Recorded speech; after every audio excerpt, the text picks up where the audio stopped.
A fireball tore through the clouds, screaming across the stars, and vanished into the woods with a deep boom.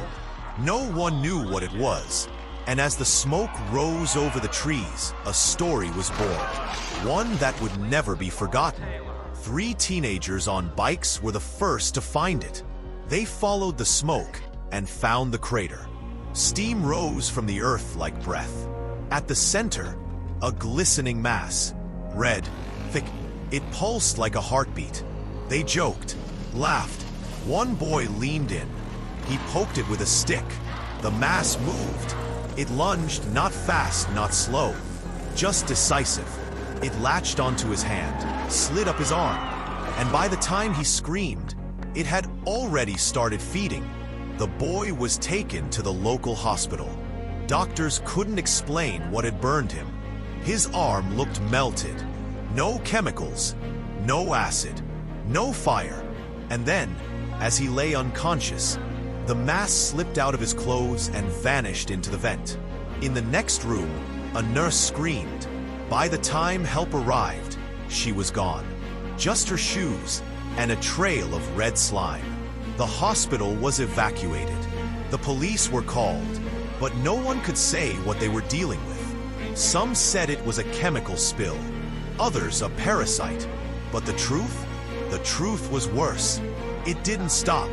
It didn't rest. That night alone, 5 more people went missing. A man in a diner was dragged through the window as he washed dishes. A couple in a motel room vanished, leaving only steam in the shower. The thing was moving, not with legs or arms, but with will, through pipes, through cracks. It didn't hunt. It spread. By morning, the town had changed. The news spread like fire. People whispered in grocery lines. Doors were locked. Parents kept their kids home. Police increased their patrols. But no one knew what to look for. The creature had no face, no name, just a trail of destruction, and an appetite that didn't stop. And somewhere beneath their feet, in the dark, in the cold, it grew. The mayor called for calm. He said, "We have the situation under control." But that same afternoon, a cheerleading squad vanished from the school gym. No signs of struggle, just one red stain, stretched across the floor like a shadow. Helicopters circled overhead. News vans parked outside the church. Some said it was a hoax. Others said it was divine punishment. But the sheriff knew better. He had seen the boy's body, what was left of it, and he had started to believe. This thing wasn't just feeding, it was learning.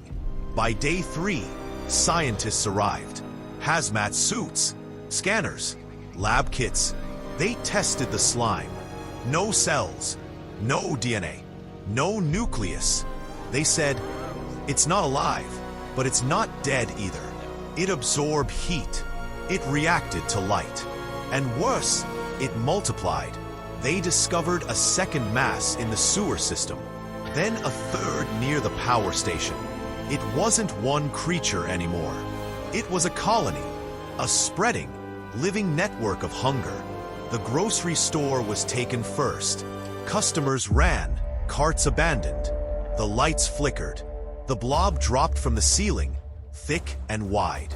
It hit the floor with a wet thud. Within seconds, it spread. Through aisles, around shelves. It devoured everything. Milk cartons, people, plastic, metal. Nothing was spared. Sirens echoed through the town. The mayor was gone. So was the fire department. By the time the sun set, the town wasn't dying. It was already dead. Elena, a high school science student, remembered something. At the diner, the walk-in freezer. She saw it herself. The blob wouldn't cross the threshold. It stopped at the cold. It recoiled. She gathered her notes, her laptop, her lab teacher, Mr. Keller. Together, they ran tests in the school's abandoned chemistry lab. When a small blob sample touched dry ice, it didn't just freeze. It screamed. It cracked. It died. Hope had a temperature. And they finally had a weapon. With the town all but lost, the survivors gathered in the old steel plant. Elena's plan was simple. Bait the creature, trap it in a controlled environment, and drown it in liquid nitrogen. It sounded impossible, but it was all they had. They hauled in freezing units, scavenged from stores and butcher shops. They built barricades of metal and ice. Welders sealed vents. Engineers rerouted pipes. Old propane tanks were turned into pressure-driven cryoblasters. They had one night, one chance, one final fight. To lure the Blob, they turned on everything that radiated heat. Furnaces, heaters, generators. The steel mill became a glowing furnace in the dead of night. And just as predicted, the Blob came. It didn't crawl. It flooded. Like a tidal wave of molten skin and muscle, it poured through the gates, roared without a mouth. Its body expanded to fill the room. Walls shook. Glass shattered. The survivors waited.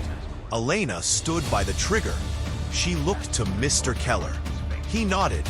She pulled it. Valves opened. Tanks burst. A storm of liquid nitrogen filled the mill. White mist swept the air. The Blob shrieked, its form bubbling, spasming. It tried to escape, but the cold was faster. Cracks formed along its surface. Pieces began to fall. It didn't melt. It shattered. A silence followed, the first true silence in days. They stepped forward, cautiously, breath visible in the frozen air. The Blob was still, solid, dead maybe, but Elena didn't smile. She whispered, "Freeze is not the same as kill." The military arrived by morning. They scanned the mill. Thermal imaging showed no movement. Scientists confirmed. The biomass had dropped to minus 120 degrees Celsius. No heat, no reaction, no signs of life. They cut the frozen creature into sections the size of cars, loaded them into armored containers. Each box was stamped with 3 words: "Do not thaw." They were sent to a classified facility deep in the Arctic Circle, where the sun doesn't rise for months. It was over, or so they said. The town was sealed off, declared environmentally compromised. Survivors were relocated. The steel mill was buried. The government denied everything. Some things refused to stay buried. Only one camera captured what happened next. The steel door was open. The container? Cracked. The floor? Wet. In the corner of the frame, just for a second, something moved. It was small, thin, red. It slid along the wall, toward the pipes, toward heat. The world didn't notice at first. Just another missing oil crew. A tanker lost at sea. A fishing town abandoned in Alaska. Then came the images. Footage leaked of red tendrils curling over docks. Waves foaming thick and pink. Boats torn in half. Seagulls silenced mid-flight. It wasn't just back. It had adapted. The Blob now moved through water. Faster, quieter, smarter. A whistleblower leaked footage from inside a declassified lab. Years ago, when the Blob was still frozen, scientists had tried to replicate it. They injected samples into lab-grown tissue. They called it Project Rebirth. They failed to destroy it, but succeeded in spreading it. It wasn't just one Blob anymore. It was multiple. And worse, it was intelligent. Cameras showed one split mass forming a perfect circle. Inside that circle, a pulse like a signal. Astronomers noticed something. A comet had changed course, trajectory, Earth. Inside it, they found similar biosignatures. Elena's words echoed. The Blob wasn't just a creature. It was a scout. We weren't invaded. We were surveyed, evaluated, and now the results were in. Earth wasn't alone. And what came next would be worse. The sky burns again. And if we fail again, there won't be another reboot.